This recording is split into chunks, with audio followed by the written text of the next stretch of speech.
মানুষ এত চিন্তা তোমার ছেলের কি হবে, মেয়ের কি হবে, আমার কি হবে, বাড়িটার কি করব, কিন্তু তোমার যদি ঘুম না ভাঙে তাহলে তোমার কি হবে এমনটা ভাবনা কেন হলো না? বাড়িটা এই করবো, গাড়িটা এই করবো, এত চিন্তা, এত পরিকল্পনা, সব চিন্তা হলো, মরণের কেন চিন্তা হলো না গো?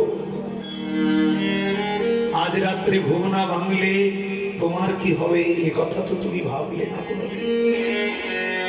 তোমাকে কে বাঁচাবে ভবনদীর কিনারা? এই জন্য ভোগ বিলাসে জনমটাকে কাটায়, সংসার করো, তবে কৃষ্ণ ভজন বাদ দিয়ে নয়, গৌর বাদ দিয়ে নয়। আমার ভোগ বিলাসে জনম যায়, আমার ভোগ বিলাসে